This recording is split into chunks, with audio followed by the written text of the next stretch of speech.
Ini lihat mendesain corporate ada sana pada maksudnya ada mozaik lihat. Padahal sana ini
Assalamu alaikum.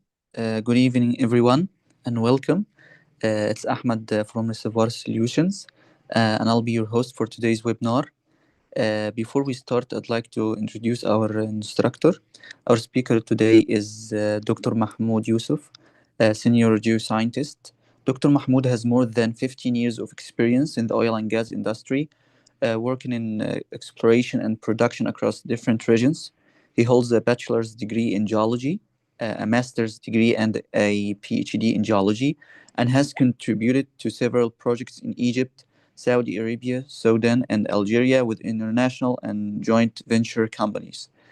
Before we start our webinar, just a quick note, at the end of the webinar, we will share a certificate form link in the Zoom chat and YouTube live stream. Everyone who fills out the form will receive a webinar attendance certificate. Also, he will get a $10 discount on the course. Please make sure to check the Zoom chat before leaving. Dr. Muhammad, the mic is yours.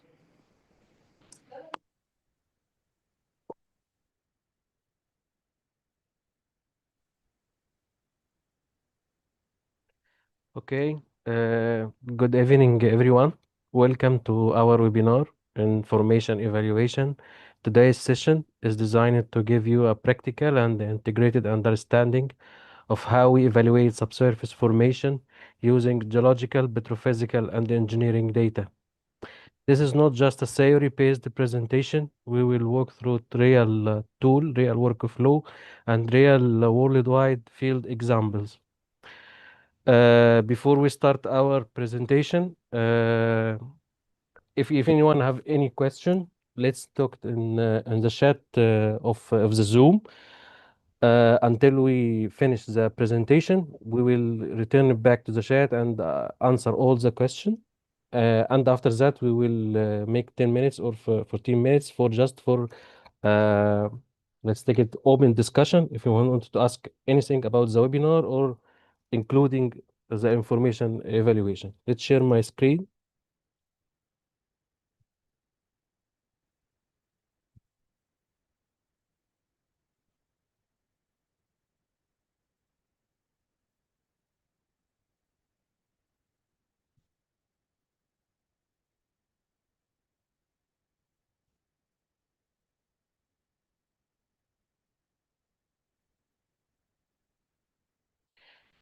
Now my screen is appear.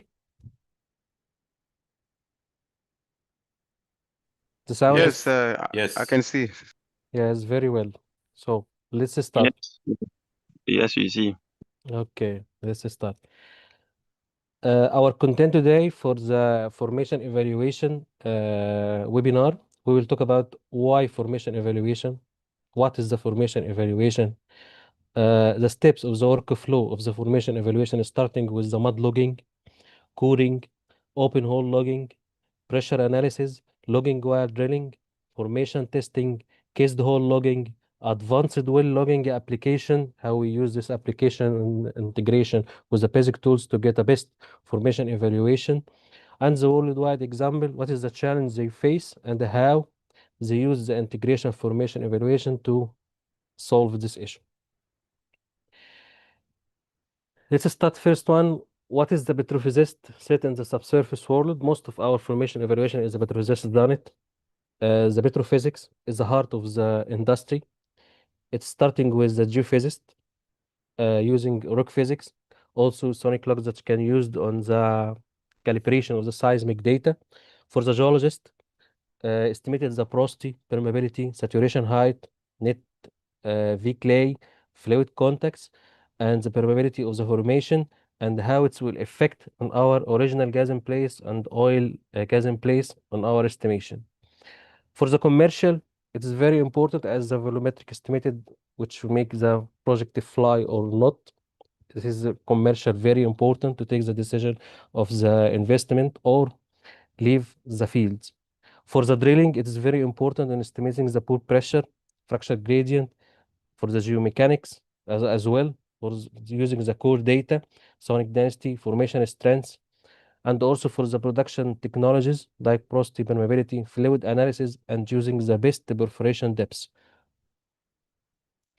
What is the formation evaluation? What is the meaning of the formation evaluation? Formation evaluation is a process interpreting, combining the measured and the interpretation of all the data inside our wells, using all the available data recorded, integrated together to get the best result. The study of the physical properties of the rock and the fluid content, its contact, and so on, which is very important to taking our decision. Data are organized, interpreted from depths, represent from the service to the TD, recording the information through which has been drilled the well, and to recording everything for our wells and our fields. Why we should use formation evaluation? It's very important for evaluation of the hydrocarbon reservoir, predict the oil, the gas zone, if our fluid is gas or oil, detecting the water zone or the free water level, which is very important in the estimation of the volumetrics. Also to estimate the current reservoir pressure. Also, it's not during the exploration phase, it's during the development, during the abandonment, and so on, during through our field life. Why? Because after the production, the pressure is changed, maybe the fluid phase is changed, as we will discuss in detail in our example on the rest of our session, inshallah. Measure the in situ formation fluid pressure, which is very important, especially if you're drilling with the offshore. On the offshore, Diego Cool, I think the lecture is recorded, so no problem.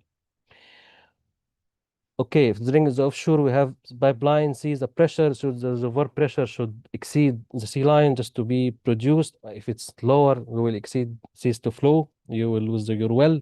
So the kind of reservoir pressure and reservoir, it is very important during the evaluation. Also is used to determine the ability of the borehole to produce. Maybe you have some oil, but you cannot produce it due to the issue of the production or issue in the pressure of the reservoir or the type of the hydrocarbon on the reservoir. Of course, if you drill light, produce light oil, it's totally different than the methodology and the tool used to produce heavy oil or gas or hydrocarbon, another hydrocarbon light oil like condensate. Every one of them need facilities, need just condition to produce from this well. So it is very important to know your fluid, pressure, interpretation, formation, pressure, and so on. The first stage that we will start is during the formation evaluation workflow is the mud logging. Mud logging is the first tool that we get information from it, lithology, cutting from the surface till the TD of the well. The most important thing in the mud logging is providing the lithology and the hydrocarbon choose. It's very important during the evaluation on choosing the open hole log interval, which we will need to cover through our well, because while open hole log is expensive, we will not running the tools from the service to the TD. Of course, we need to choose the best zone with the interpretation.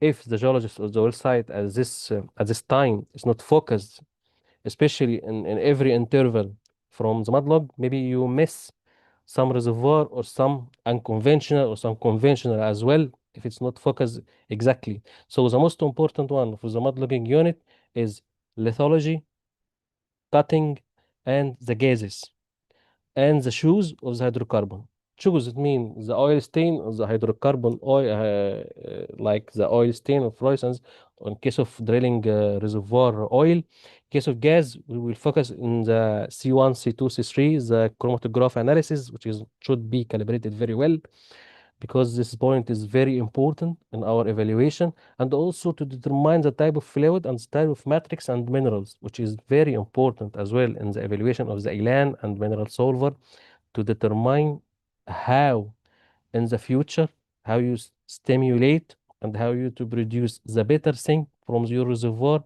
from type of lithology and type of minerals present on it.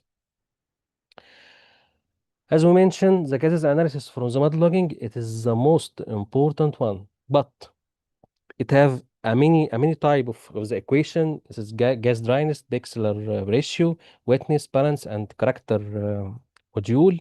All of this one, all of this equation is used to evaluate your reservoir hydrocarbon. But before we run this model is very important, because before we run open hole logging or choosing the advanced tool, which is more expensive, we should focus, because it's very expensive, should focus in the area of interest in your reservoir. But before we run this workflow, we should first of all making gas quality ratio check. It is very important in this case, and it should be in the range between 0.8 to 1.2. Below this number, neglect all this step of gas analysis. Why? Because your drilling of this well is affected by another issues. Like if you get a complete loss, the gases will not be correct. If you have a kick, it's not good. If you have trip gases, if you're drilling with the poor pressure less than the pressure of the formation, so all the gases is not reflecting the real gases of your response of your reservoir. So it is very important to take in consideration the quality of these gases. In case of losses, in case of gain, in case of drilling issues, if you have this issue, ballonic effect, trip gases, connection gases, all of this one, please neglect all this workflow, because at this time, the gases will not reflect the real interpretation of the real hydrocarbon present on your reservoir. If everything is good, we will proceed with the workflow for the mud gases. We have the most famous equation used for the evaluation is C1 summation ratio, which means C1 divided into C2, C3, C4, C5, which is heavier component, to the C1. This equation can be done on the IB, or can be done by the Excel sheet we will discuss everyone in detail in our workshop. And I don't know, it can be, I think it's present on the TikTok as well. But the best way I use it for this evaluation is Excel and IP. C1 summation, it is the range between from 1 to 0.6. Each one of this result will give you an indication about the type of the reservoir present on your and the fluid present on your reservoir. If the C1 summation is higher than 0.95, this means it's a dry gas. Why? It's dry gas because the C1 summation is more or less near to 1. So the light component is very high, C1 only. So we're talking about not a fluid, we talk about dry gas. And the C1 on summation is between 0.85 to 0.89. In this case, we deal with some condensate.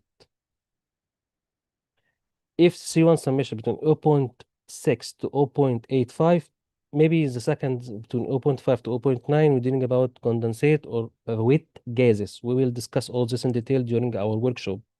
For the C1 summation is between 0.6 to 0.89, it is possible productive oil. In this case, we will talk about a presence of the oil.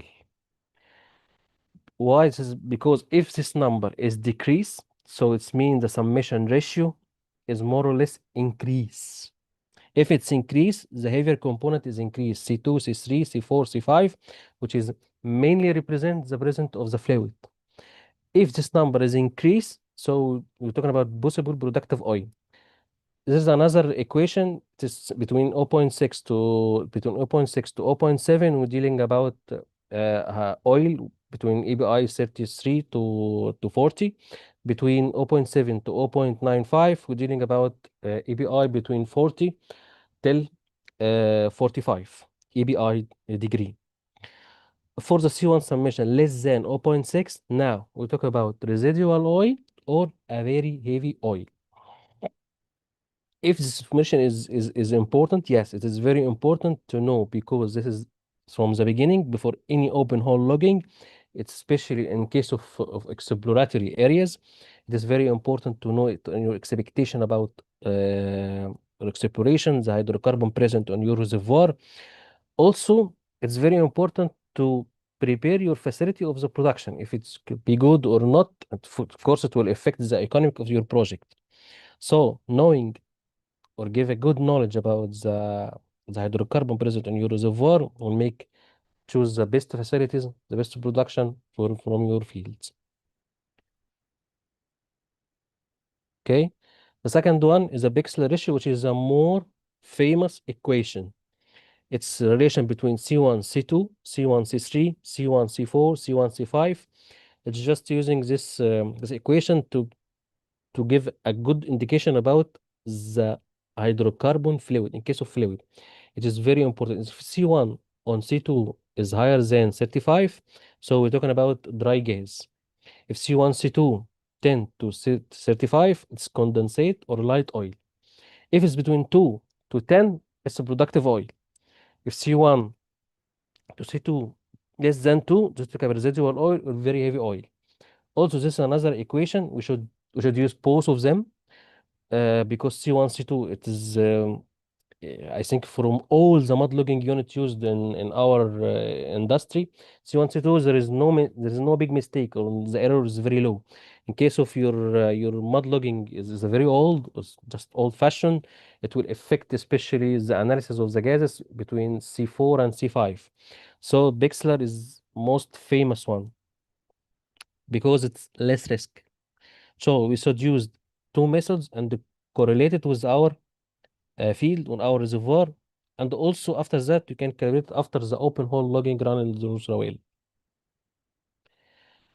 The most important thing that we used in our formation evaluation integrated is the coring. Core is a very important one. Core is one, it get more detailed sample from the formation. It's used from 30 to 60, 90 to 100.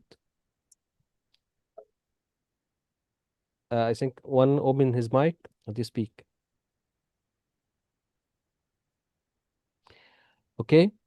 Let's take its formation sampling. It is very good and making you taking the formation on the surface. It is very important in giving detailed lithological description. It's very important in detecting the fracture, detecting the porosity, permeability, fluid saturation, and the grain density. This parameter is measured in the laboratory due to the plug taken from the core, and just for every plug, you will estimate all this analysis, porosity, permeability, lithology, relationship, environment, and so on. It's very important because there is no mistake. But actually, the disadvantage of this method, it is only cover a very small range from your reservoir. For the core analysis, we have two methods of core analysis: conventional core analysis and the special core analysis. Conventional core analysis, it's meaning usually on the plugs, cut lenses to make structure visible, just to see the structure, the folds, the fracture, also to provide lithology, residual fluid saturation, and grain density. For the special core analysis, it's more detailed analysis used for the petrophysicist and the reservoir engineer to get more information about the porosity, permeability, electrical properties, rock mechanics, elastic properties like Young's modulus, Poisson ratio, mechanical rock properties, water flood test, wettability, capillary pressure, which is very important on the reservoir engineering and simulation studies. As we see, this is an example from the core analysis application. And the left side is rock typing. This is the relation between porosity and the permeability to just identify the type of rock present and its environment. It is very good tool used to measure it as this one to see which facies representing porosity and permeability. In this case, you can use it to calibrate your formation and your wells in the wells that didn't have any core. For the right-hand side is a petrophysical analysis. For each core, we can estimate SW, permeability for oil, permeability for water zone, SW, porosity, and the pore volume and permeability. Also, it is very important during the estimation of the fishes because now you see the picture from your hand, from the core and the surface. If it's handled very well or preserved very well, you can see all the feature on your hand from the plugs from the core data. So it is very important, as we know, the only one disadvantage from this method core data, it's covering not all coverage the old reservoir, or in sometimes you hit reservoir maybe early, so you cannot prepare to catch the top of your reservoir, so you miss some of top of reservoir for evaluation. How we can use as this is advantage of the limitation of the core thickness, how we can use it through our reservoir. We can use sorry, we can use all this core analysis and run open hole log just to estimate and to add the porosity, permeability, and V-clay gain density from this estimation to the open hole log. Of course, the core data, which is more accurate because the resolution, which is very, very high, it's core coming to the surface instead of open hole log, which dealing the basic tool between 1 to 2 feet till to 3 feet. It's not the same resolution of the core, but if you have a good match like we see here from the open hole log, something like that, this is a good match. We can use this one to correct our estimated porosity as example and uses this correction in our TechLog or IB software and run this correction through our fields that didn't have any core to get the best result from this data. Because the core is the best, from especially if you have a special core analysis, you get the most optimum data or the most optimum information, which is very well better than the logging, because the logging is finally it's a measure of interpretation. If you use to integrate it with the open hole log and the data used, you will get a best information. For the open hole logging, it's also it's called well logging, practical making detailed recorded from the surface till the TD, code information. Sorry. For the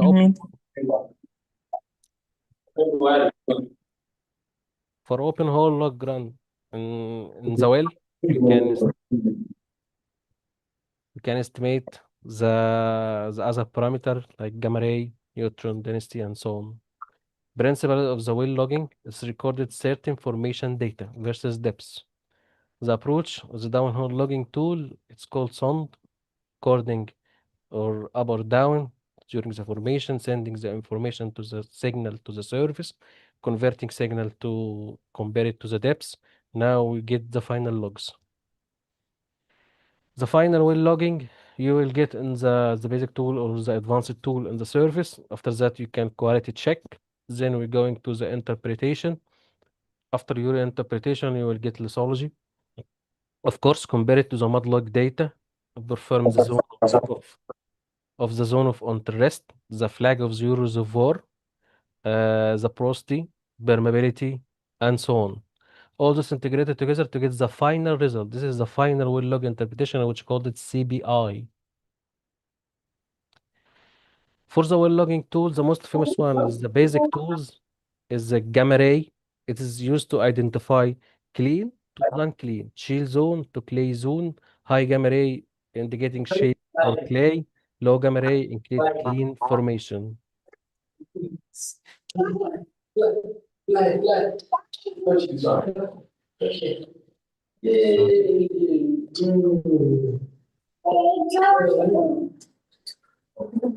Sorry, just 1 minute.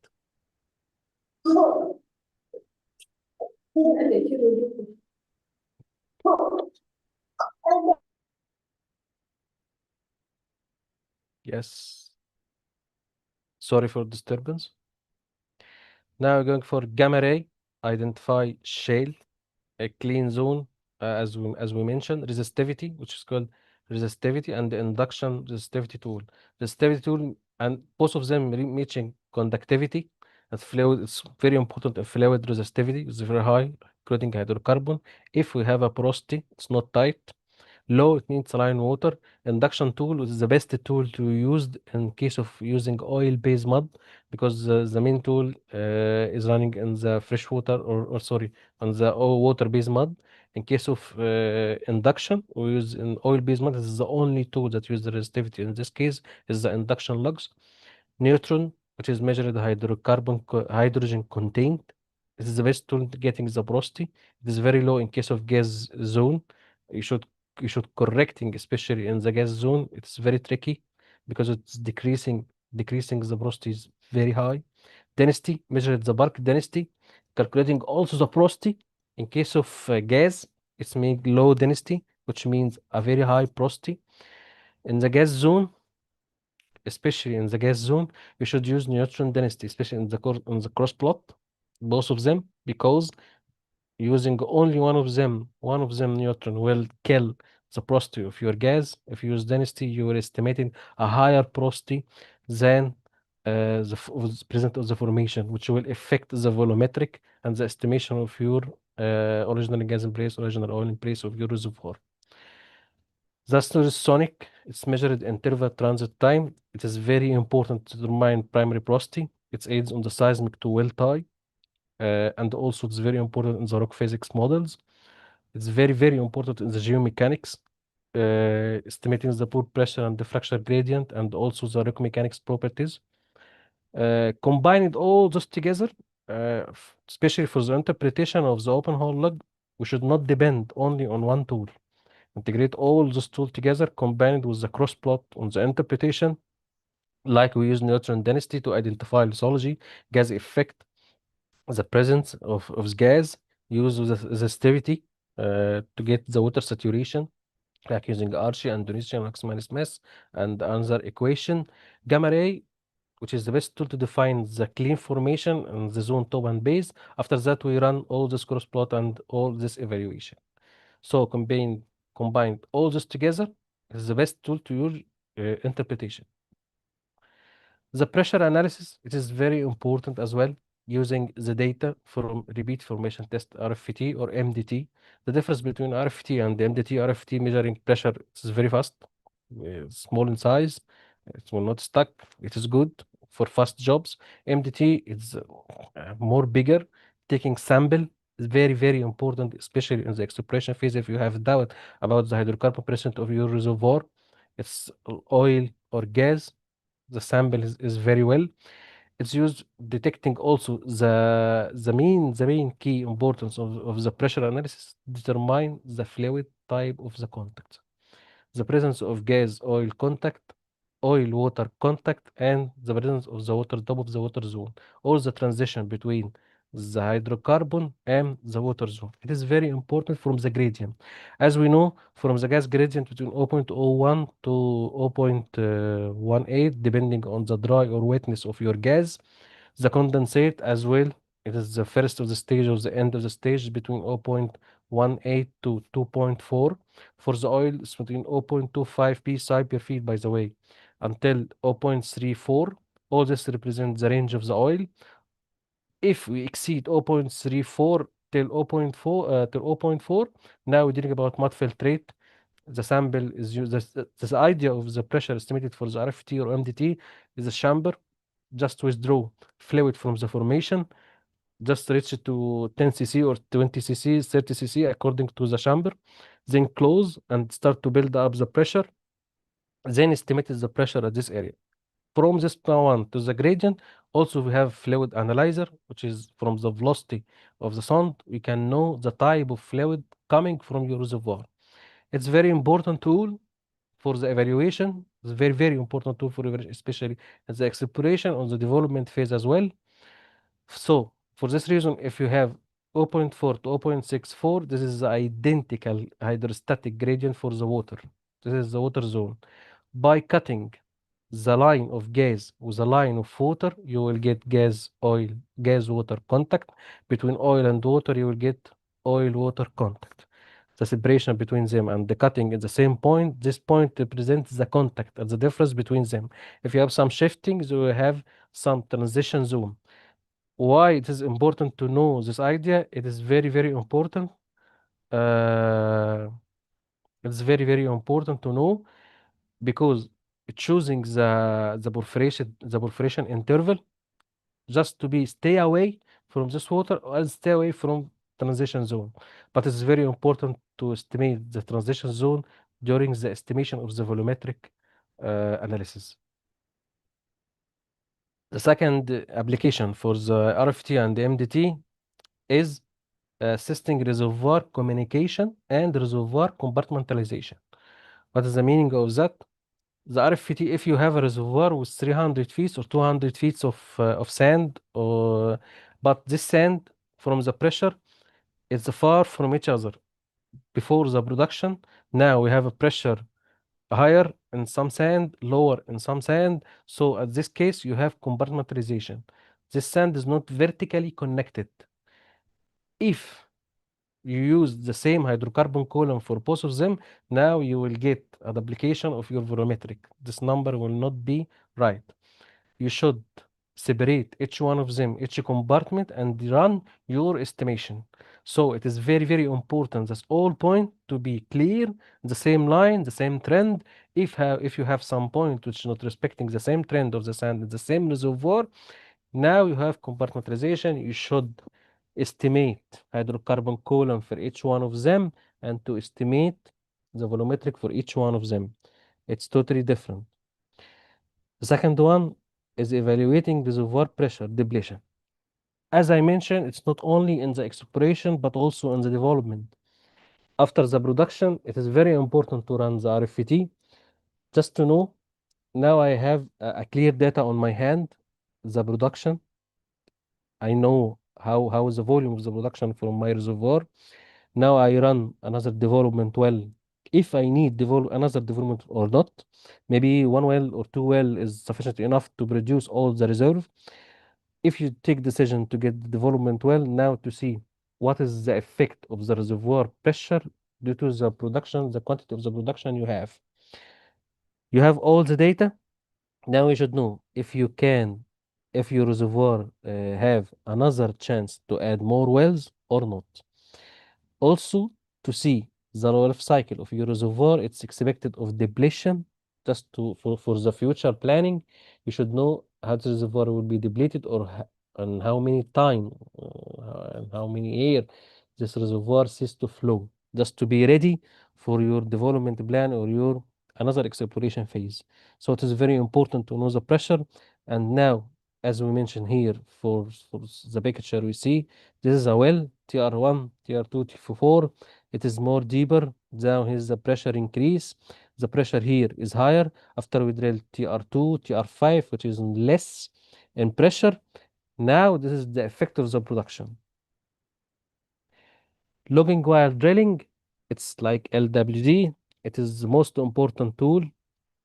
Of course, is the quality of the LWD, not the same like wireline. Wireline is after you finish the drilling, just bit is over or everything is out from the well using the wire line, getting the best result, high vertical resolution, high depth of investigation. You will get a very good data with a very good quality. For the logging while drilling, you're just using is depending on the ROB. If you have a fast ROB, the data quality, maybe you take 1 or 2 reading on the 1 feet or 3 feet or 5 feet. If you exceeded 100 feet per hour, like the fast drilling in the Mediterranean on the Nile Delta, uh, you will get uh, you will get a big problem at this time because the data quality for the LWD will be very low. So the LWD is not good. No, it is very, very good, especially in the exploration interval to take data instead of nothing. And also in the high cost wells like HBHT, or you're drilling on the offshore, or drilling high depths, deep horizon, something like that, or the horizontal well, or high angle deviated wells, the LWD is mandatory because it's take a right decision. It's not about taking the right decision. Finally, you will take the decision. It's about the timing of the decision. Maybe you will take the right decision in wrong time, so you will lose this time. Especially as we mentioned, is drilling HBHT wells or drilling horizontal well, like an example. So it is very important to get a real time evaluation during the drilling because it's very cost. It will affect the cost, it will affect the production, it will affect the field. Maybe in some time you're getting a picture, real time monitoring, just to connecting the website geologist to his office, just to get the right decision with the manager at once, which is very important. Uh, on the wire line, you can use all the logs. For the LWD, also we can use all the logs, of course, with not the same quality like the wire line, but everything covered in the LWD: gamma ray, resistivity, density, neutron, sonic, formation pressure during like a test track in Baker, which you used during the drilling from the PHA. Formation fluid sample, can take a sample from the chamber MDT or pre-test on the drilling during drilling. Borehole caliber, so maybe the image like UPT or sonic vision. It's very important to know the evaluation at once if you have a high cost wells or you take a very quick decision.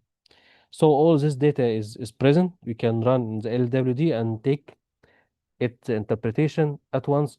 Also, the same of the wells of the tight wells or the high pressure wells. If you're drilling in the direction of this SH maximum, the stresses was very high, exceeding the pump pressure at this time, you will need LWD for the evaluation because in this case the lower line may have facing a lot of problem. You will take tough logging condition, which is very high cost, and maybe you cannot pass with this tough logging condition. Uh,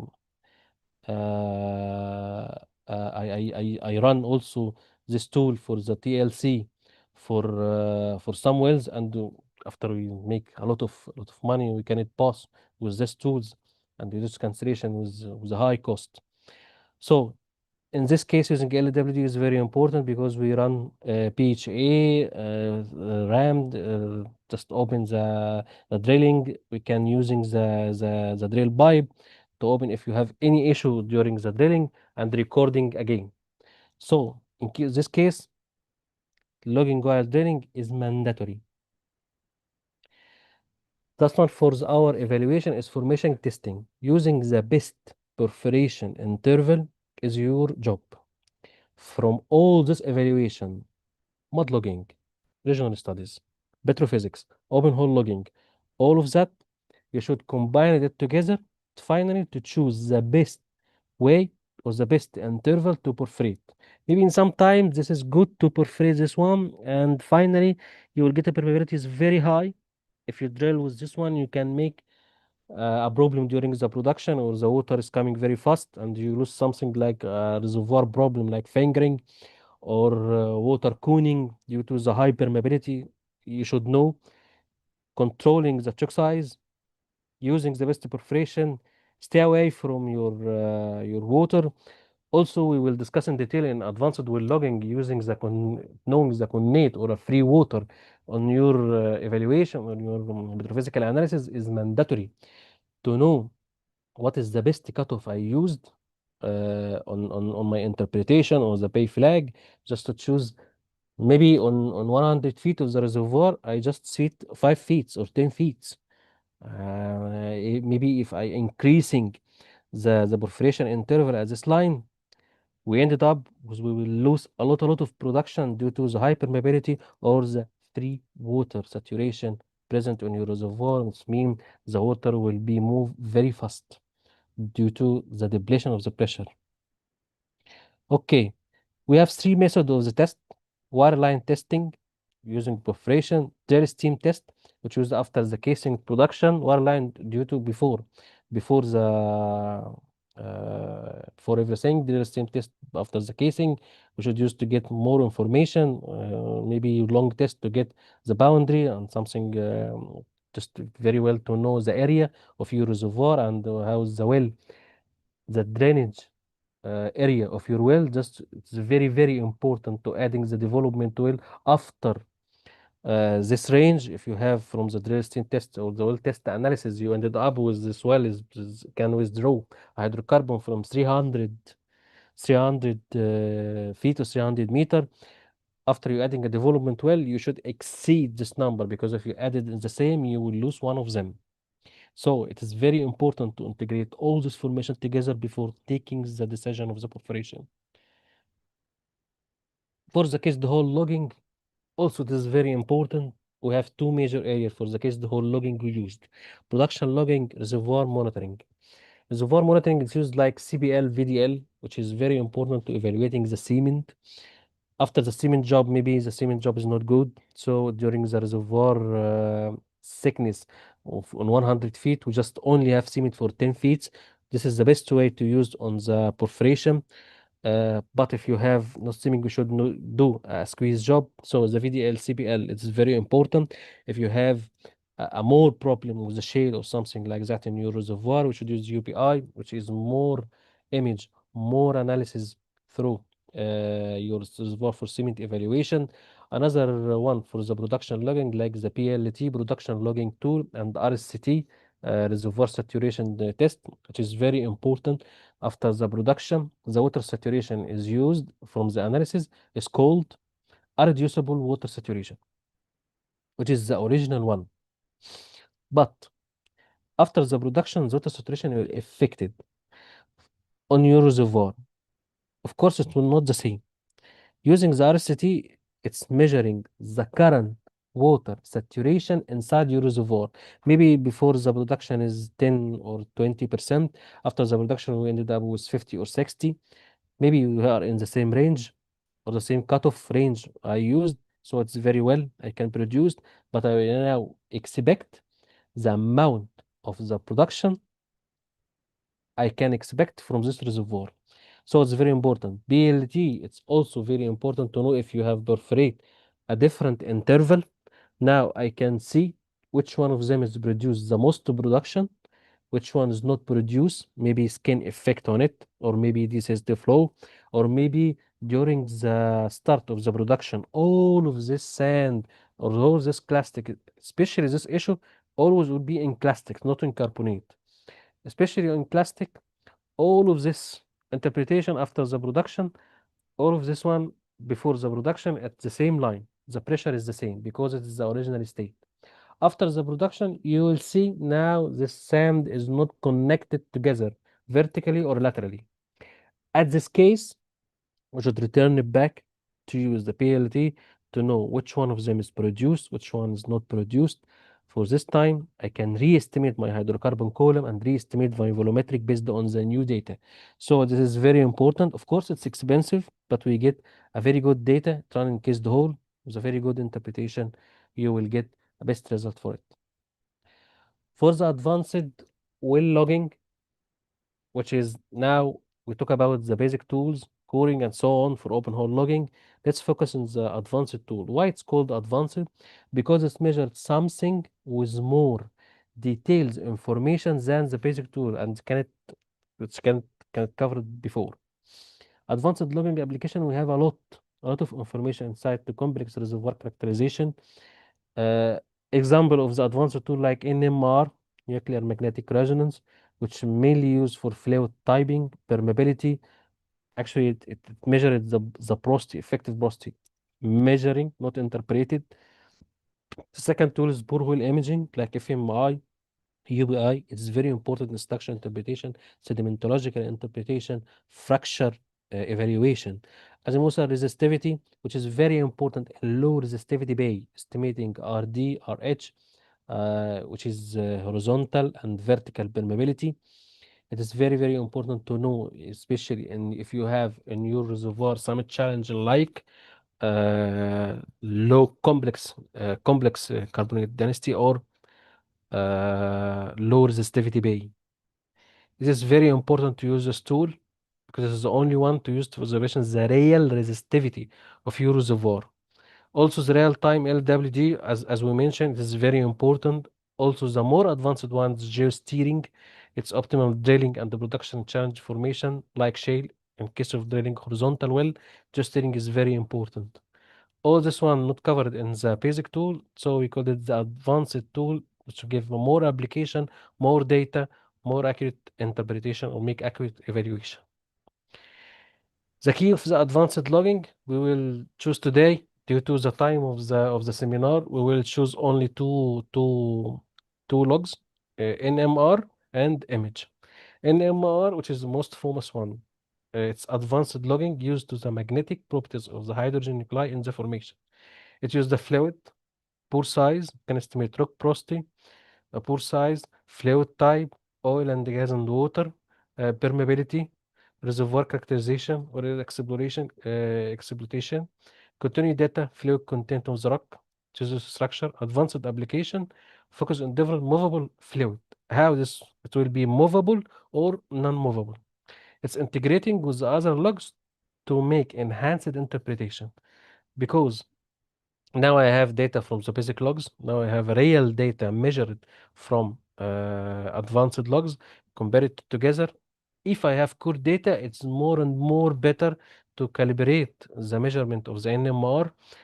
Now I have full interpretation of the petrophysical analysis like porosity, water saturation, fluid type, connectivity, and the fluid properties very well without mistake. I get a full image for all evaluation. The key benefits and the application of the NMR, it is lithology dependent, so it's will not affecting the lithology like the other tools. The basic tools is affected by the lithology, but the NMR is lithology independent. So the porosity measured total porosity without being biased by rock type. Add to estimate the real porosity, should rock return it back to estimate total porosity, then we can be clay, then we estimate the actual effective porosity, compare it to correcting to the lithology type I added by mineralogy or mineral solver or quantity gland, just to get the best result from the effective porosity. Now I get it at once from the measured data, not interpretation. Permeability estimation, it's also provide direct estimation permeability. It's a key factor for production. It's very, very important for the reservoir engineer on its estimation on reservoir modeling. Fluid characterization, it's between bound water, movable water, which is very important to determine your cutoff. If you have movable water, you should decrease your cutoff because now the water will move. If you have bound water, now until 80 to 85% to 90%, I can add water saturation because this is bound water. Now I don't have any issue to increase the cutoff to estimate more net bay. So it's very important. The basic tools cannot estimate the bound and movable water. It's only you should use the NMR, which is very important to know. Accurate net pay, and this is a case study we will discuss in detail in the next couple of slides. Application, it's used in oil and gas, groundwater studies, aquifer mapping, water contents, not only for the hydrocarbons, it's another application. The second one, which is more famous, is a borehole image log. Borehole image log are advanced geophysical method used to create a high resolution two-dimension method, two-dimension the borehole wall. It's used to estimate as the vertical resolution from this tool is 0.2 inch in some interval, which is the best vertical resolution ever from all the advanced tool and the basic tools. It is also very important, especially in the low resistivity bay and in case of high laminated sand. Also, it will solve a big problem that we all face in our industry, sandy shaly interval, which is bias and making a wrong interpretation. If you use the basic tools only, you will miss a lot of the reservoir, which is very important if you will not use the image log. Also, we will discuss this case in details on real data from real world studies. What is the key application of the image? It's used for the structure geology, determining the orientation, depth, azimuth, fault, fracture, and faults if present. Sedimentology, identifying depositional environment. Of course, it's not a lithology tool. Just to mention, image is not a lithology tool. To using it in a sedimentological environmental analysis, you should use biostratigraphy and the basic tool with your interpretation. Image alone, you cannot use it for the sedimentological analysis. You should use it with a basic tool. If you have a core, you will get the best result ever. If you don't have core, you should use basic tools and another advanced tool to get image just like the core. It's very important to know integrated all formation together, integrated all the rocks together. It's very important to get the best result. Another one is used for application for the borehole image is a geomechanics. It's used to borehole stability, identifying breakout, SH direction of the SH minimum, and the induced fracture, which represents the SH maximum present, and the in situ stress of the formation, the direction and magnitude. It is very important tool used from the geomechanics point of view to get the best stress interpretation and the best in situ stress of your formation by detecting the fracture breakout and drilling induced fracture. It's also used in the reservoir characterization, quantifying fracture density and the fracture aperture, which is very important in case of your reservoir is a fracture carbonate or a fracture basement. The image is mandatory tool at this reservoir because it's also identifying the same bed reservoir, especially in the sandy shaly reservoir. It is very, very important. If you if you will miss this one in the conventional tool, but using the image with this conventional tool, you will get the best image and the best interpretation of your tool. The image we have a wire line. It is a resistivity, water-based mud, which is called XRMI, oil-based mud, which is OBMI. As we mentioned, water-based mud, it is the best tool of the interpretation. Oil-based mud, actually, the quality or the resolution of the image will be lower than using water-based mud. So in case of sedimentological analysis or case of fracture analysis, it's preferred to use it first in the water-based mud. But if you have oil-based mud, you should have a very good interpreter using this data to get the best result with another tool like biostratigraphy and core data. If you don't have those two methods, bio and core, actually, from my side, from my point of view, I didn't recommend to run sedimentological analysis, especially for the oil-based mud. Also, you can use image on acoustic, minute and the travel time. Of course, the quality is not like the resistivity for the wire line, exposes wire line, but actually the resistivity is more higher because it's more pads. Resistivity microspherical, the vertical resolution is very high. Uh, because of course, the depth of investigation is not very high, but actually the vertical is high, so you will get a best image. For the LWD, we have acoustic and density and gamma. Actually, the quality is not like the wire line.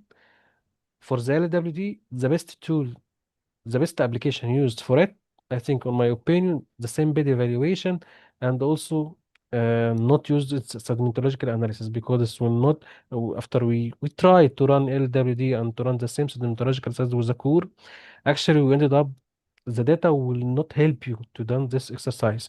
So actually using wire line for sedimentological analysis and the fracture is more better.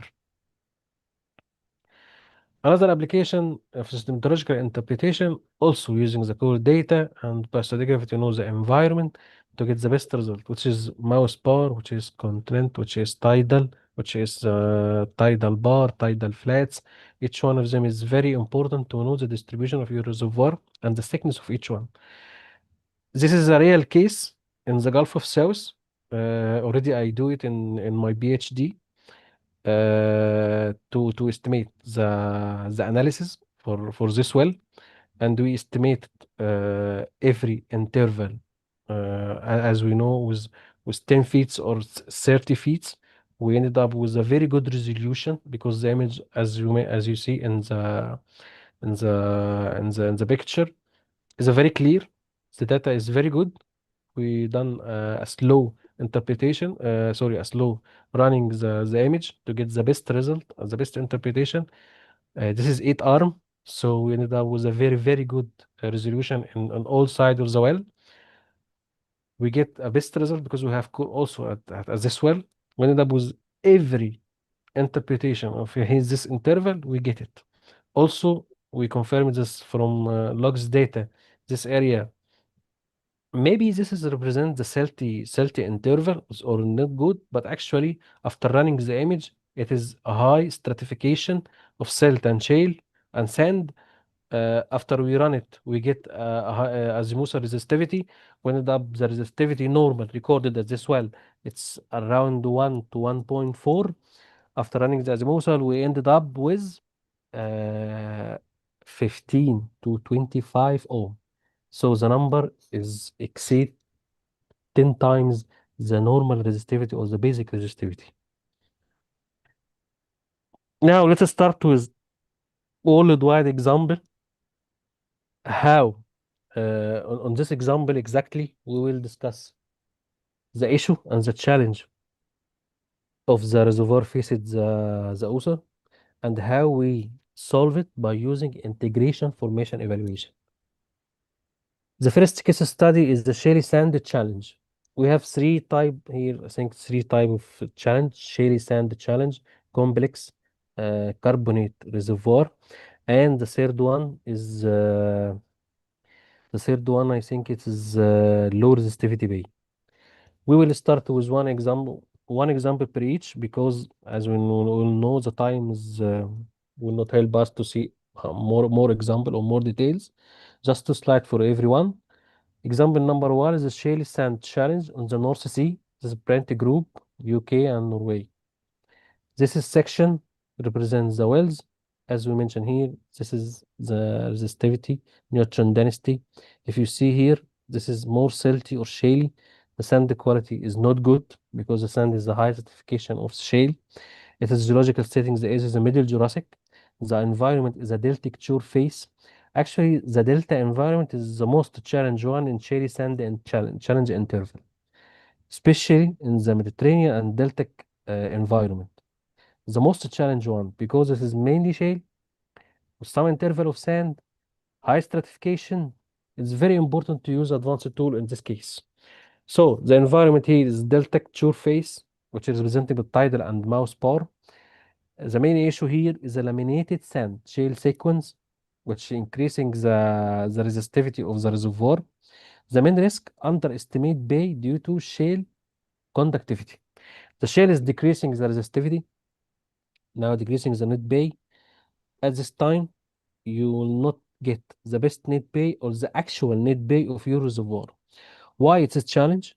Because it's a high gamma ray, but productive sand. It's already produced. Archie fails, water saturation overestimated. If you used Archie as this case, you will lose your interpretation because in case of the shaly sand, using the Archie equation is completely wrong. At this time, sorry. Please mute Mohi. Yeah, sorry. I will mute.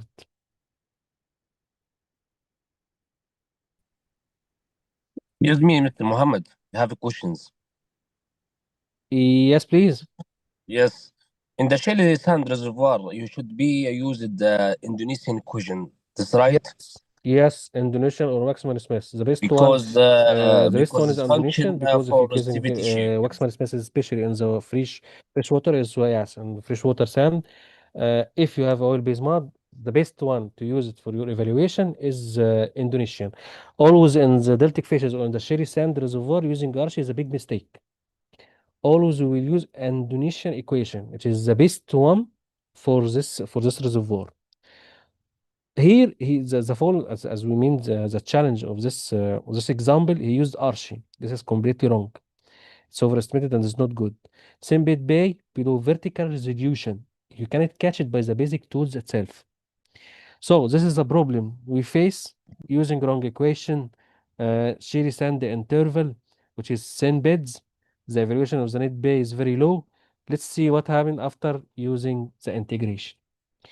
Dr. Now, Mohammed, do you hear me? yes, please. I have a comment here regarding the water saturation equation. I think, and I have an experience in Sherry Sand sequence and Yeah. calculating the water saturation. I This is think very you mentioned that Waxman Smith is the best in the Sherry Sand because you will be using the catenary exchange capacity QV and M star, N star. All these parameters will correct your sensitivities, and then you will end up with the correct water saturation. Is that right? exactly totally agree with you. Using Waxman Smith and Indonesian is the best. But actually, in some interval of let's say I have some rock physics analysis we done on some fields. After I used both of them, Waxman Smith and Indonesian.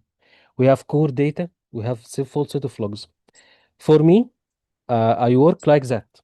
After I done my analysis, I'm just using another wells, which is already interpreted, and make it blind. Let's see the interpretation without the core, and after that, return it to the core to see what happened from the saturation. After I get the saturation, by the way, يعني, this is a case study real. I used Waxman Smith on the water saturation and process in the sherry sand.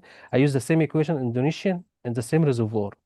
After I get the water saturation, by the way, the difference is not much big. We talk about يعني 0.5 to 0.6%, يعني 30 to 35 water saturation. The difference is 5%, 5 to 6%, I think.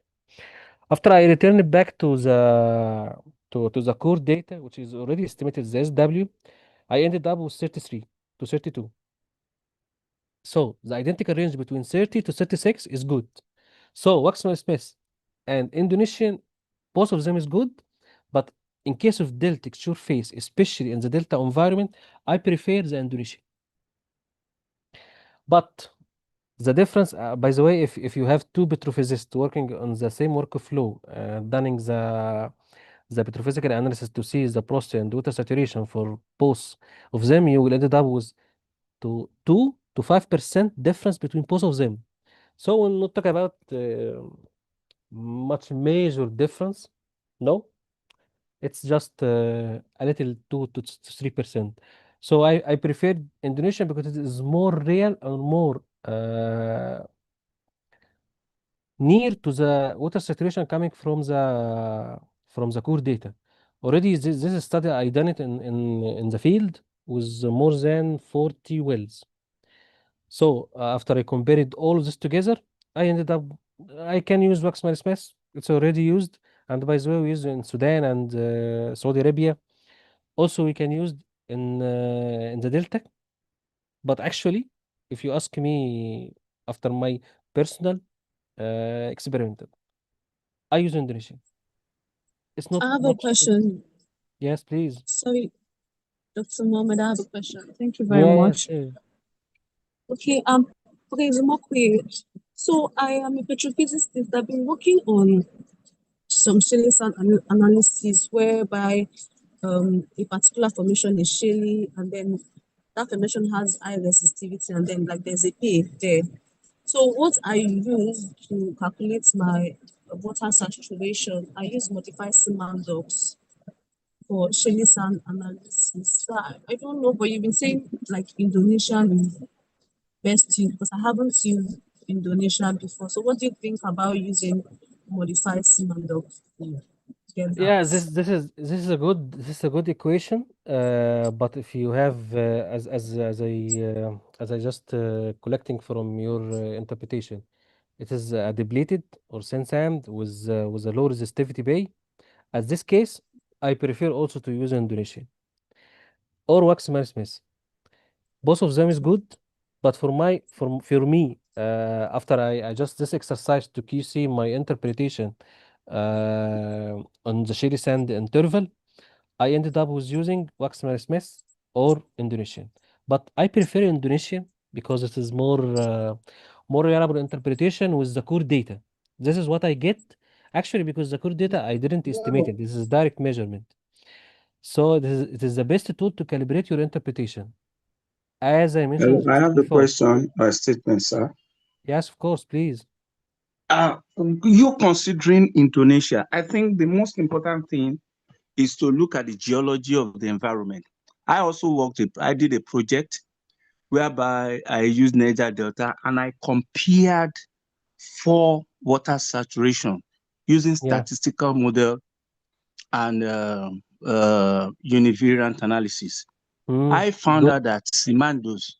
So my own take is that before we can justify any water saturation method in any geology or in any formation, we can perform a simple test to see which one is suitable for that geological setting. Because geological setting all over the world varies. So Yes. that's my own. Indonesia can be good somewhere. Simando's also can be good somewhere. And all of Yes. them have their plus or minuses. There is no perfect water saturation model. All over, there's no perfect. Consider geological formations and difficult geological scenarios. Thank you. Yes, yes. This is good, very good comment. So after I discuss with I think the one I don't remember his name, but his comment is very good. He told me that the Waxman Smith is good, and he used already on the Shady Sand Reservoir. I agree with him. Semen Dox is good. Also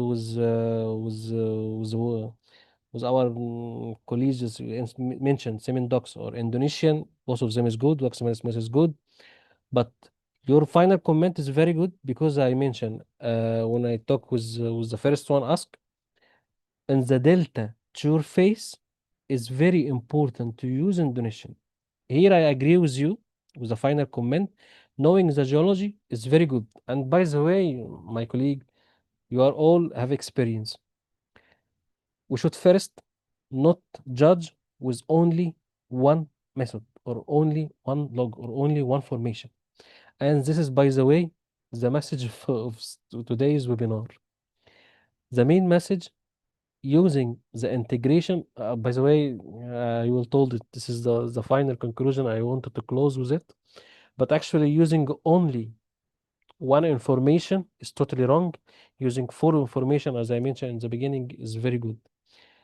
For me, I work in Cherry Sand Challenge through a lot of areas. Some of them is delta, some of them is submarine fan, something like that, especially in the Gulf of South or the Gulf of Mexico. We will discuss this in detail in our workshop. Using the best equation is depending on the geology and the understanding of your area. For the delta shore face, this is what the example one talking about. I prefer Indonesian as this case. It's not meaning the other equation is not good. Using this equation in some interval is mandatory, is better than the intuition. But actually, in the example number one, for this, the delta shore phase from working in the delta, working in the Mediterranean, working in the Niger delta, Nile delta, Mediterranean, the best equation I used which matching the core data is Indonesian. Maybe using the Indonesian in the another interval is not good. By the way, using Indonesian in the carbonate is not good. Archie is a better. So let's not pass to the end of the workshop. We will discuss this in detail with a real example and each equation. How can what I can use Semendox, in which time I will use Indonesian, in which time I used Archie. Here it's mean Archie falls because it is not good. No, it's not suitable for the case. Especially in Sherry Sand using Archie is totally wrong. Okay, this is good discussion. Really, it's a great discussion. Let's continue our slides. In the Sherry Sand, this is in North Sea. Tool use is the gamma ray, density neutron, deep shallow resistivity from the basic logs. Using advanced logs, it's a spectral gamma ray. Just to know, not all the high gamma ray here represent high shear interval. Maybe you have a uranium. Uranium in this reservoir, especially in the carbonate and in the sand, it will make a very high V clay with normal and will decreasing the net bay. And by the way, it's not good. It's not right. It's totally wrong. Using spectral gamma ray, this separation is good. Using array induction, lateral log, NMR, T2 distribution, resistivity anisotropy, RV, this is resistivity vertical, RH resistivity horizontal, which to estimate the same beds, which is mandatory, especially in the Sherry Sand interval, and using image log to detect the laminated thickness. After we used this basic tools and advanced logs, we ended up laminated sand from FMI. We can detect, use RVRH to correct the same bed resistivity, which is not right at all from the basic tool. Apply Waxman-Smith or Dewar water model calibrated shale volume with SGR. Here, in this method, he used Waxman-Smith or Dewar water model. I used this already Indonesian and we ended up, as I mentioned, between 2 to 3% difference. So here he used a different method and we ended up with a better interpretation. Validate movable fluid within MR. He ended up with, sorry, the net pay increase between 20 to 35%, increasing on the net pay. Some of this zone previously classified as a waterproofing productive, or it's not bay, because you didn't take into consideration the sand bed or the shaly sand interval model. This is a famous model. You should take it in your consideration, and you should use not only depending on the basic tools. So using those advanced and the integration of all tools together, you will end up with a better interpretation. So the key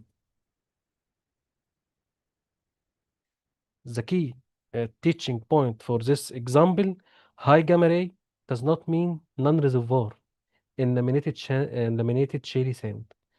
Not only if you face high gamma ray, now exclude. No, this is completely wrong in shaly sand interval.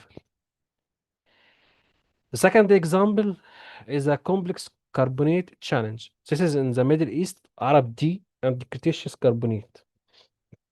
The geological setting here is the environment is shallow marine carbonate platform. Rock time is a molding stone, vaggy dolomitic, fracture interval. Here, this is the logs recorded in the water saturation and the core compared to each other. Here, this is the interpretation from the seismic interpretation and the well penetrated H1. Here, this is the fishes of the carbonate present. The main challenge here is dual table process system. Porosity logs give false confidence. Resistivity not equal to saturation due to the poor complexity. How we can solve this problem? Using basic logs, as we mentioned, density neutral sonic, lateral resistivity, advanced log using NMR, micro versus macro porosity, image log, FMI, EBMI, fracture and vagi, detect the fracture and vagi within the interpretation. Dipole sonic, it is mechanical phases, dielectric logs, water-filled microporosity, just to estimate the accurate porosity. Geochemical logs, which is the dramatization, and also to see, as you know, the dramatization process in the limestone, increasing the porosity due to the exchange of the calcium with the magnesium, which is less in size, increasing the porosity in the vags within your reservoir. So after the integration workflow, using rock typing, using NMR, image log, separate effective versus non-effective porosity, identify fracture controlled by permeability, apply carbonate saturation height model, which is very, very important, especially in carbonate complex reservoir. Is calibrated with the core data and the production data to see the information and the flowing. Low porosity fracture zone upgraded, well placement optimization horizontally. We decided to use horizontal well, and it's produced very well, and is one of the most famous reservoir in United Arab Emirates and Saudi Arabia. The key teaching point here in carbonate, porosity alone does not define reservoir quality. In the carbonate, if you depend only on the porosity estimated from the basic logs, this is a big mistake. Because in complex carbonate reservoir, you should always use all the data, especially the advanced one. Just very quick, the example number 3 is low resistivity bay. It's this case from Gulf of Mexico, Persian Gulf, and Niger Delta. The geological setting here, fine granite turbidite sand, which is deposited in the open marine turbidite system, which is one of the complex interpretation, especially in the Gulf of Mexico and the Nile Delta and Niger Delta, all the delta as well. High clay bound water, just estimated from the, sorry, just 1 minute.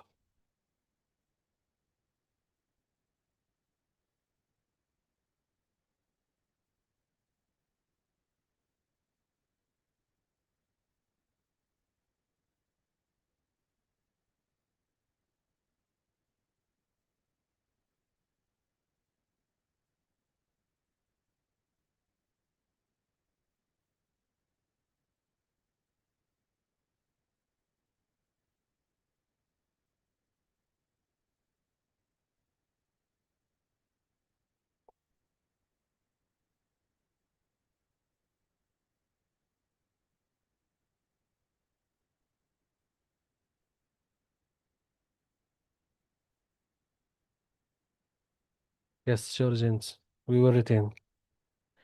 So, why is it a challenge here for this example number 3?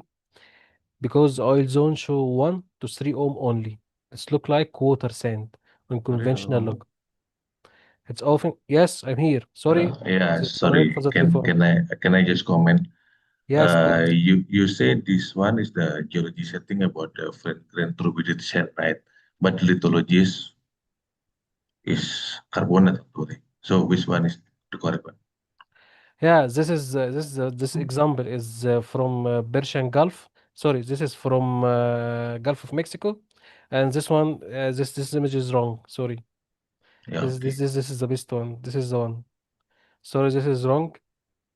So actually, what are you using to calculate the Yeah, SW? Is that sand? the geological setting here is referred Mm, to the Niger Delta and Persian Gulf, which is neutron density is presented the shale. Here, this is the carbonate with a low resistivity bay. Sorry, it's added in another example, but here is not. It is the same example, low resistivity bay, because this is carbonate and this is the saturation coming from the core and from the analysis. But see here, the resistivity is very low. yeah, But but are you the do? interpretation here is Mm, for Persian Gulf and Niger Delta. Sorry, I didn't mention here the deposition environment and geological setting for the Gulf of Mexico. Sorry, this is my mistake. yeah, how you calculate the SW? Because I see you don't have any like a spectrum RT scanner, right? Yes, this is coming from the NMR and it's coming from the core we have. This is very good interpretation. We ended up with a very good resistivity. We get a good, very good water saturation. If you notice here, if you depend only on the resistivity, this is water Correct. bearing. Yeah. Yeah, This is actually, totally water I'm bearing. okay. I run some case for this one for the low resistivity, low contrast, for example, or the low resistivity P. And there is some methodology to calculate it. One is using the image log using the borehole imaging, for example. I have my using the Halliburton technique, and then the other one is using the RT scanner, and normally we are using that one. So that's why I'm asking to you what your technique actually to calculate the SW. For the limestone or the carbonate, it is very challenged to use the image only because the image is using the connectivity, so the resistivity. Always in the carbonate, the image will be blurry on the image log because it's finally it's carbonate. So it will be tricky. But in this case, we prefer to use azimuthal resistivity, RV and RH. Why? It is the best tool, especially in the low resistivity bay. In case of sand, plastic as all, and carbonate as well. Here I use NMR because it is very important, and I use RVRH, which is azimuthal resistivity. By the way, it is the same resistivity used on the image log, but with investigation and vertical resolution more higher Yep. to detect. Just here, uh, as I say, if I used only the resistivity here, it's all of this is water. Yeah. But here, after using the NMR and azimuthal resistivity, we can catch a clear here interpretation. This is the first zone. By the way, this is a producer reservoir in the Gulf of Mexico. Okay. Thank you, So, Dr. Mahmoud. Actually, no, no, no, already no. answer my question. You are using the RT scanner, right? RVRH. Yeah. This is at Yeah, yeah. any time. Okay. At any Okay. Thank time. you. Thank you. Thank you. It's a time. Yeah. Because using the image only, it's not a mistake, but it will mislead because it's finally it will be blurry as a carbonate. So here we found a zone between 1 to 3 ohm. We neglected because it is more or less near to the shale zone. So we neglect a lot of reservoir present here. The tool used here is the basic logs, gamma ray density, induction resistivity. For the advanced log, we used NMR because it's called the movable oil detection. In case of low resistivity bay, NMR is a very important tool because it can estimate the movable oil, the movable hydrocarbon. Dielectric dispersion log and the RVRVH as Musa resistivity is very important as well. Pressure testing data because we can get a gradient at the point we have doubt it, and we also after run NMR we catch some interval. Image log, this is depositional and texture, but as I mentioned, especially in the Niger Delta and the Persian Gulf, which is mainly uh, plastics, it's very good. In the Gulf of Mexico, which is mainly carbonate. Now we will discuss with dielectric and NMR.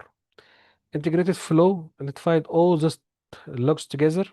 Reservoir faces from image, gamma ray, confirm movable hydrocarbon using NMR, use dielectric logs to estimate SW independently. This is your question, my friend. Here we use dielectric, validate with a pressure gradient, validate that with oil gradient, final confirmation via fluid sampling, we get oil. So less Dr. than, Muhammad, yes, please. did you remember what was the RV, the vertical resistivity from the dielectric tool in this case? For this case, let me remember, just to open here because the full case study with me. Let me check.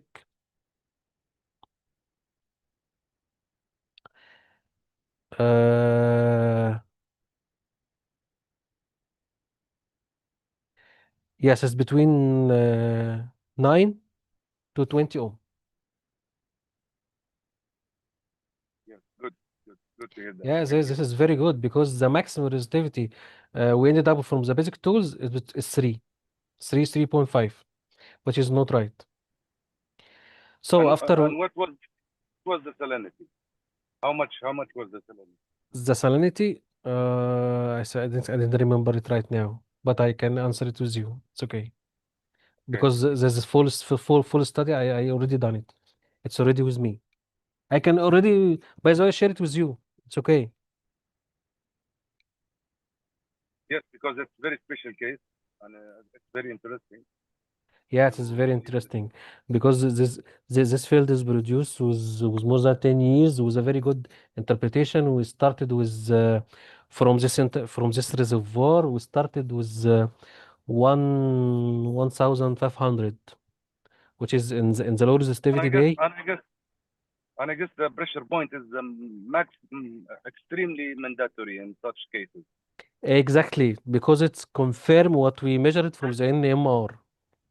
Yes, Also, it's very important to run it, but already we take a decision before we run RFT from the exploration side.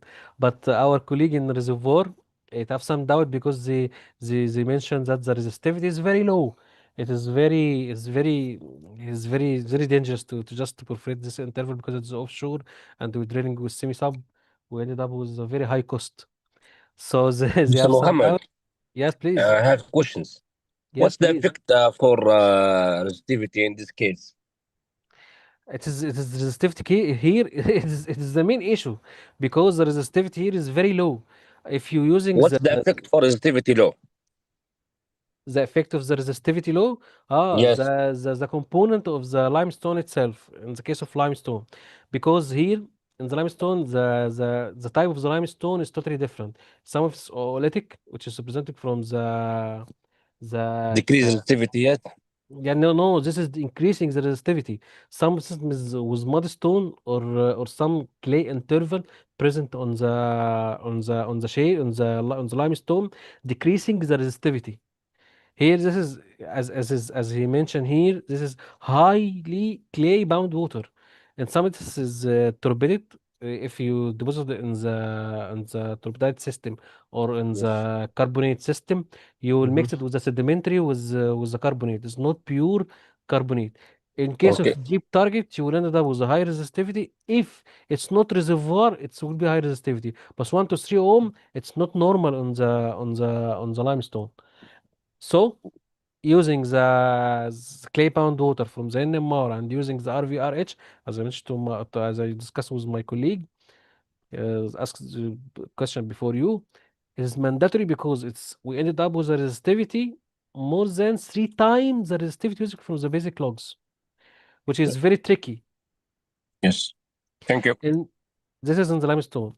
Completing your question, in case of shaly sand reservoir, the shale it's already decreasing the resistivity itself, and the sand is laminated sand within the shale, so the resistivity cannot catch with a pure one. Let me see something if I can use it here.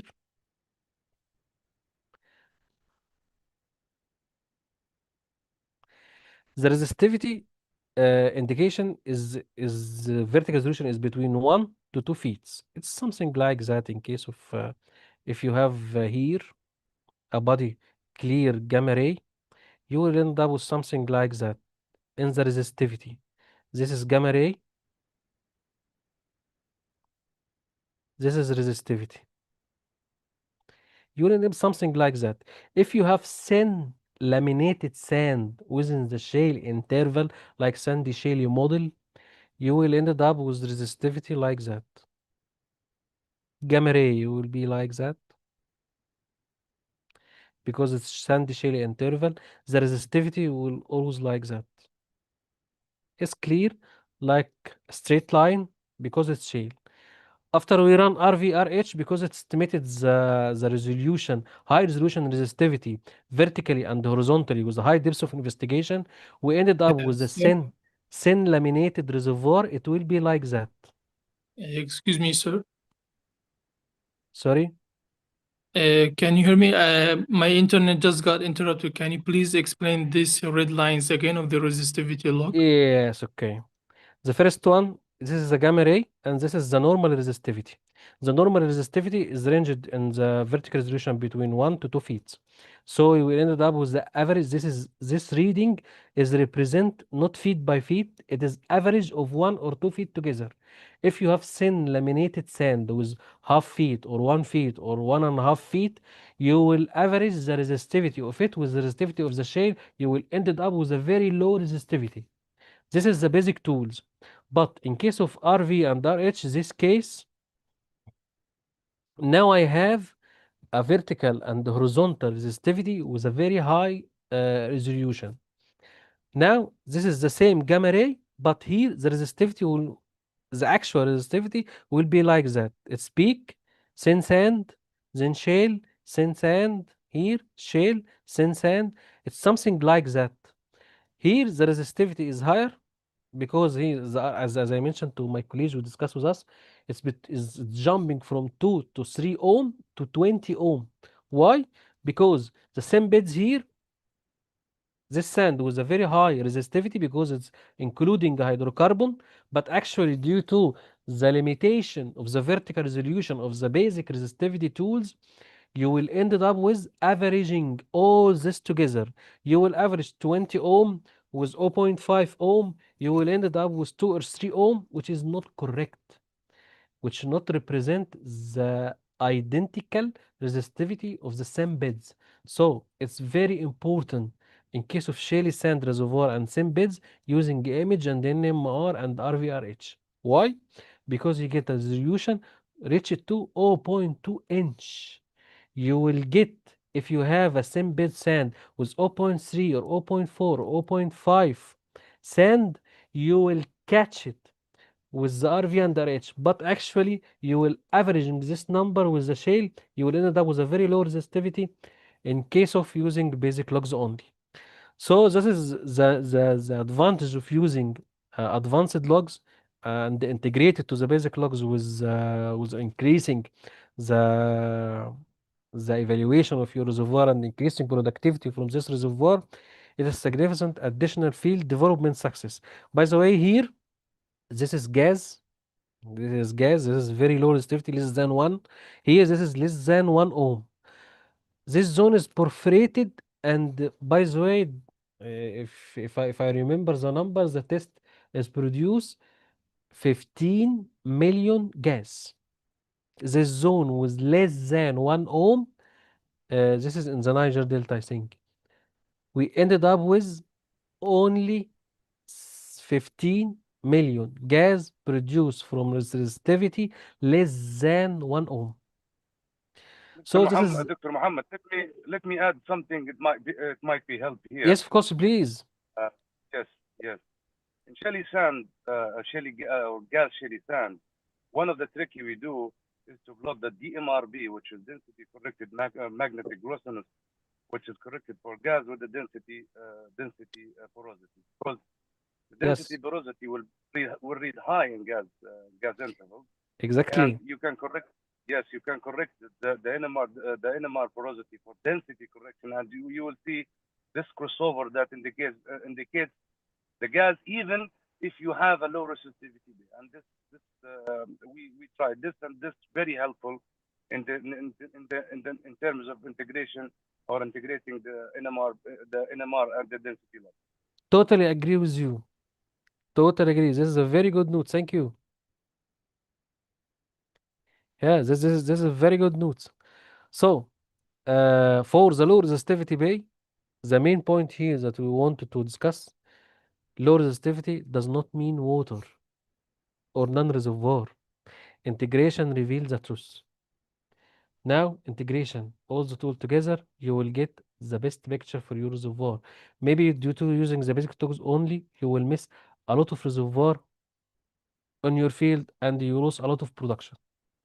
So, the key message from all this example, let me take it away. No single log can solve a reservoir. Integration is the heart of the formation evaluation. This is agree with my colleague that we ask using all the data together, including the geology, to use the best equation for the water saturation. I totally agree with you, my friend. because it is my point from all this example. Integration is the heart of the formation evaluation.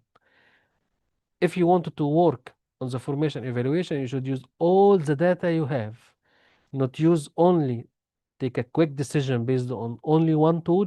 That is a big mistake. So, thanks you for very much for your attention. I hope this webinar having given a good, clear, practical understanding formation evaluation and how it's applied in real field world. I will happy to answer any question you may have. Thank you, Mr. Muhammad. Thank you. Yeah, no, thanks Thank for you. you, Dr. Mohammed. Thank you very much. No, Thank you at very any much, time. Dr. Muhammad. Yes, Thanks and for the you. team that who also put some input. Really appreciated. Good lesson for me. Yes, thanks. No, thanks. Mr. We Muhammad, we appreciate hope you, that I Dr. share Mohammed. the Thank you. presentation as soon as possible. Yes, I can share it with you. It's okay. Let's return it back just for the question in the on the chat, just to see. Let's return if one of our colleagues wanted to ask. If anyone wanted to ask any question, please go ahead. I will return just back for the chat to answer any question that I missed. Okay. Sir, I have a question. Please go ahead.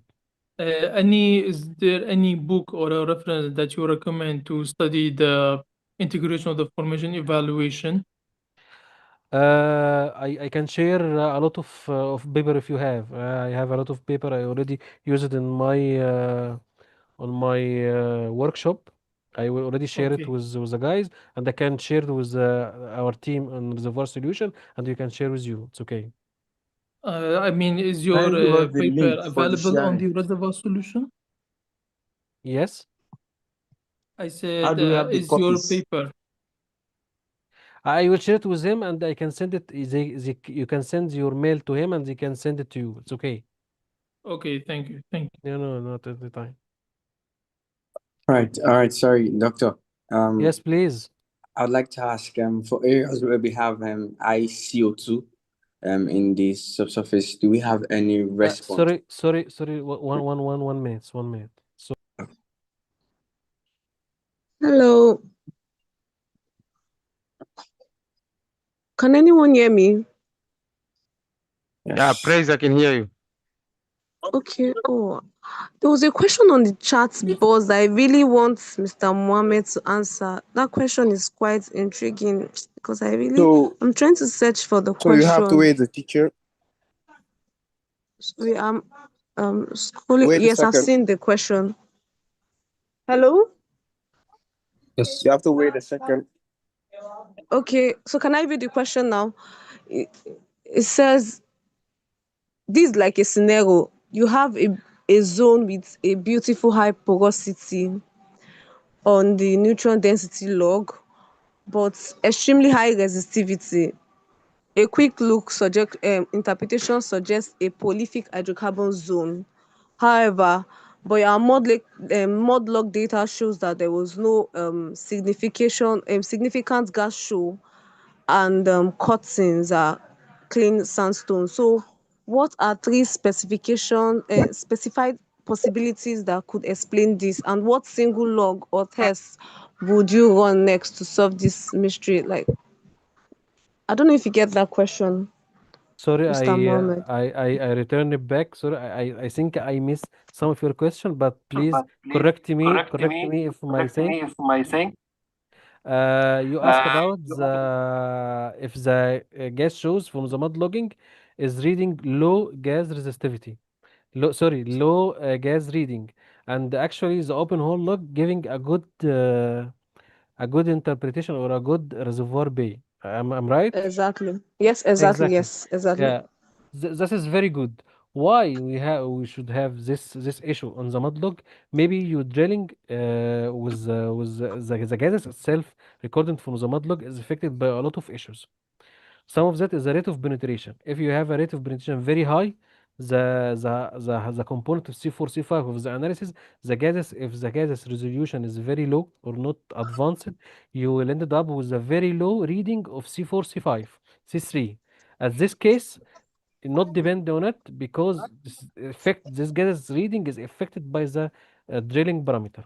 Also, another issue, if you're drilling with a mud weight, with a very high mud weight than the bore pressure, if your bore pressure, as example, 9.5, and we drill with 13.5 ppg, as example, to control the cases, and especially in the high deviated wells, because high deviated wells, you're drilling, if you're drilling with from platform on the offshore, and this is in the direction of the maximum stresses, something like that, you should will be over the bore pressure estimated by 2.5 ppg at least, to control to control your well during the drilling.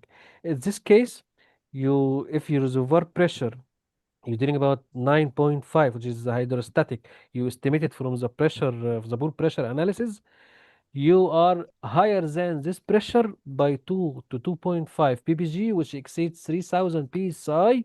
At this case, you will, what we called it, just kill the reading of the gases from this well. It will push the gases again outside the formation. You will end up with only C1, C2, C3, with a very minor comment. By the way, this question is very, very good, because it is identical case study we added in our workshop during the workshop, because there is a well we drilled in on the Mediterranean with only C3. After we perforate this zone, we ended up with 1,200 barrel of oil. There is no gases. There is no gas. At this case, we was using only C1, C2, C3 during in the Mediterranean. You just will produce gas. We didn't produce gas, we produce oil. So if I produce oil, where is the high component of C4, C5? It's not present. Why? Because the identical pore pressure here in our well is can 9.2 ppg, and we drill it by 13.6 ppg, because it is a side track, because the angle we use for drilling this well is exceed 65 degree. We kill the gases reading on the well. So in the beginning of my webinar, I asked the gases analysis is very, very important tool, but take it in your consideration all the cases and the drilling issue you will face on your well. If the quality is not good, you should not depend on this gas analysis. Yes, Mr. Good. Mohammed. Yes, please. Excuse me. Thank you for this presentation. But I have questions. Yeah. You don't mention anything about BIF tools. Yeah. For the time Yes. of the webinar, we have only 1 hour. We will Okay. discuss it in details in our workshop, but here, due to we have only 1 hour and 1 hour and a half maximum by the discussion, and we Yes. already exceed this this time. Yeah, no, no problem. So Thank you. Thank you. so we didn't Yes. we didn't mention in detail, but Yeah. in our Another workshop, question. Yes. it's a 1 day for that. Yes. Yes. Another question. How to identify the SW cutoffs without any DST data? Without any, sorry, DST data. without DST cutoff. Yes. Wow. SW. Yes. Actually, SW is estimated from the logs. I think it's very important you have production data to get SW cutoffs. That's right. No. No, Okay. because SW is different than the test. The DST is a different story. Yeah. It will take it in its consideration the reservoir engineer, but actually, Yeah. the using. I No, no. think you are. I'm a I question about cutoff. Just the cutoffs. Yes. I think you are reservoir engineer. No, no. I am Petrophysics. Yes. Thank you, Mr. Muhammad. No, at any Just I time. I ask about SW cutoffs. Yes. Yeah, the SW cutoff is very important. There is a module in IB and Techlog software. You have Mm. uncertainty analysis. تاجل actual It is صح. uses the cutoff sensitivity. Cutoff sensitivity is using all the data from all your wells to add it in the same workflow, add it in the same cross plot to use the best one is of the Yeah. producing well. Now you have a Yes. data from the production. It's very important to yes. By the way, if you Mm. have, it's the main issue of using the cutoff of SW is a bound water or a free water. If I have a Yes. free water, now the availability of this water to move after the production is high. So of course, in this case, I will not use like 80% or 90%. I will reach it back to 50 or 60% only because I know after time of production the water is coming. So I will not use the high cutoff. It's Yes. not to added more net pay, and it's by the water is coming by only 1 month. This is completely wrong. But if you Mhm. have bound water, which would after the perforation and the production will not produce during the production. At this case, if I add the cutoff 0.9% cutoff SW, it's Yeah. okay because in this Yes. case it's not produced. In case in the Mediterranean we produce from Kafr Sheikh and some interval on the uppermost part in Taravarian and something like that we Mhm. produce with 0.9 percent SW and without no water. Mhm. Yes. Yes. Clear. Clear. Okay. If you have any question, Yes. Hello, Yes. sir. yes, please. Hello, sir. Yes. Hello. I do Okay, I appreciate. hear you. Yes, I do appreciate your presentation. So I want you to yes, I want you to come back to the last point when you said that low low resistivity don't mean that we have water. Yes. Not all the low resistivity represent water. In some cases, we ended up with 1 ohm or 2 ohm, and we already Mhm. produce, as I mentioned, 1,200 barrel from this carbonate, by the way, from this case study itself. We will discuss this in details in our workshop, but actually the maximum resistivity recorded here is 3 ohm. It's only between 1 to 3. So at any time you will end up this is carbonate. Actually carbonate is normally high resistivity. If you have a carbonate with 1 to 3 ohm, so don't focus it's hydrocarbon. Forget about it. And by the way, the previous interpretation saying that from the basic logs, it's nothing. Using the advanced logs, as we mentioned in MR and RV and RH, which is vertical and horizontal resistivity, we ended up with number of resistivity which exceed 10 times the resistivity coming from the basic logs. So if I consider the basic logs only on my interpretation, I will dump this field. C'est une simulation et une perte de temps. Bali, attention à ces cartons qui se multiplient. Yeah. Any other question?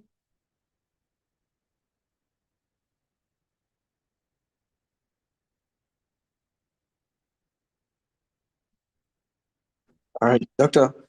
Yes.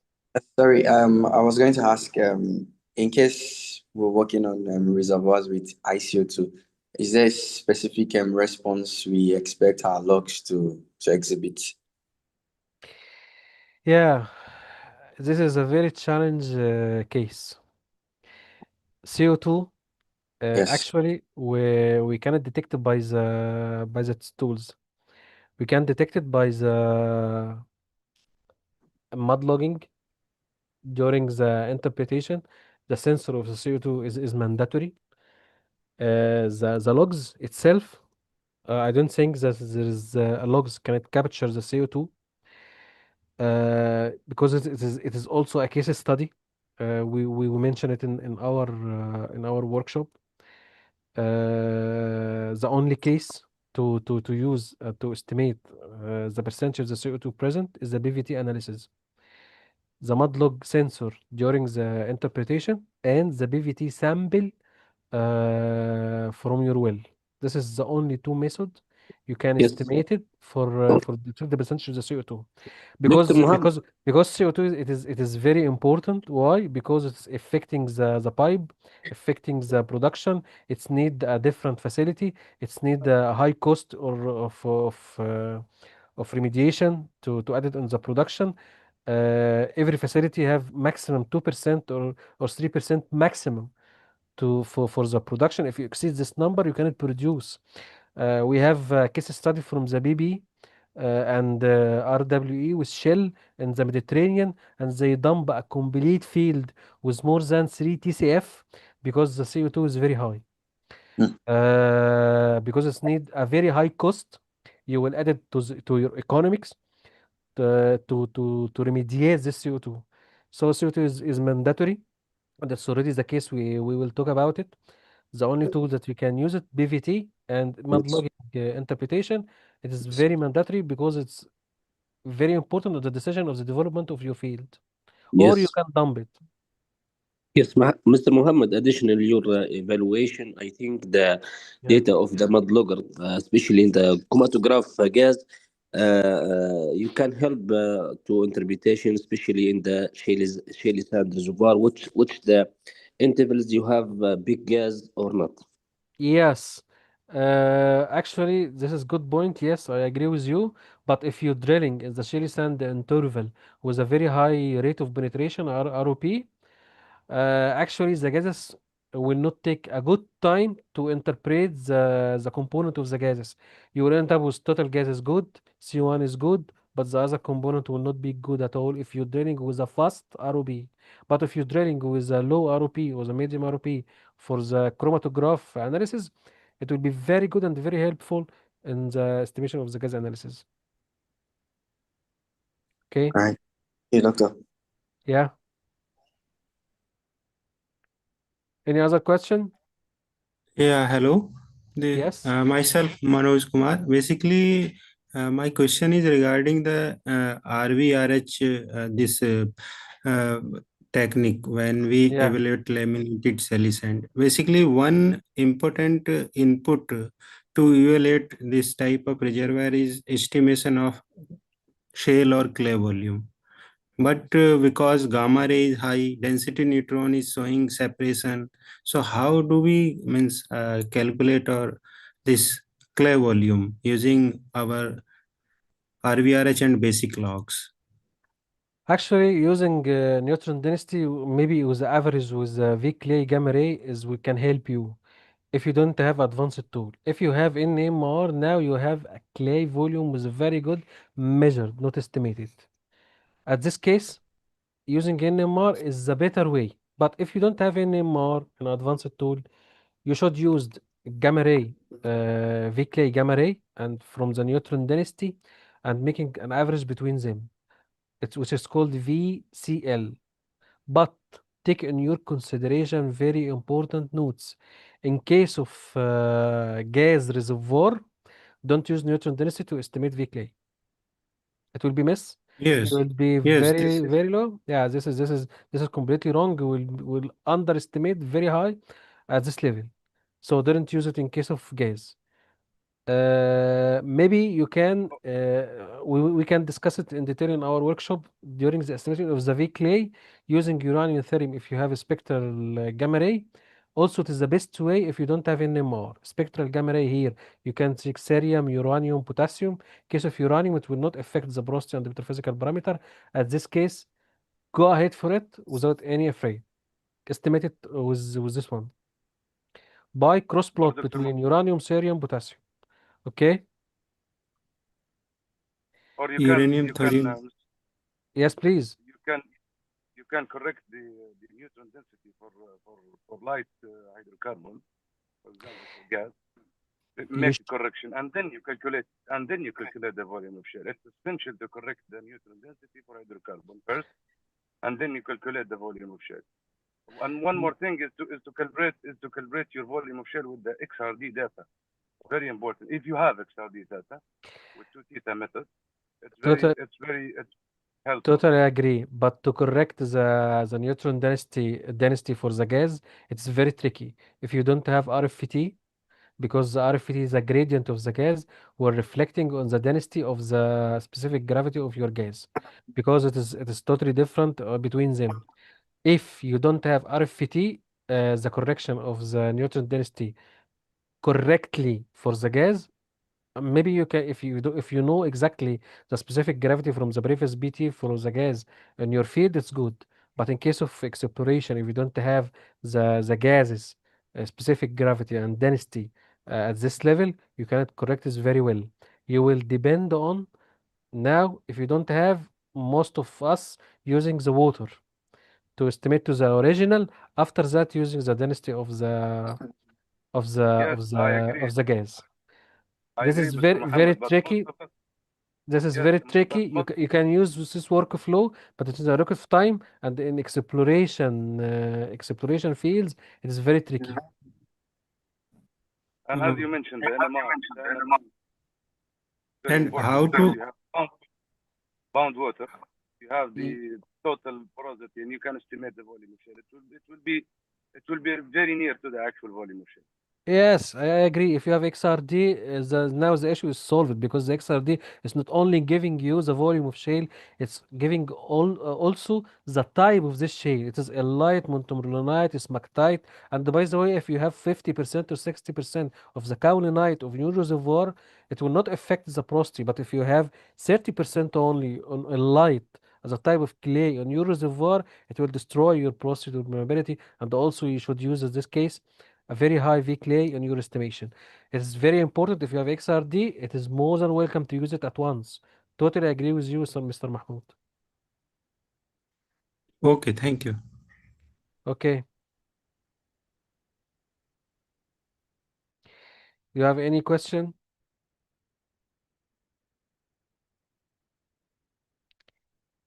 Any other question, my colleague? Thank you very much, Dr. Muhammad Mahmoud. I Yeah, appreciate your thank time. you. Thank you for you all. Thank you so much, Yeah, Dr. no, Thank Mohammed. you, This was Dr. really Mohammed. insightful. So much. no, thanks for you all and for your sharing, guys. Thank you all. Thank you, Mr. Muhammad, Dr. Muhammad. Thank you, Okay. sir. Shukran, Jazilan. Okay. Bye-bye. Ha- See you all. Bye-bye. have a long Yeah. life. Bye-bye. Thanks you all. Thank you all. Thanks. Bye-bye.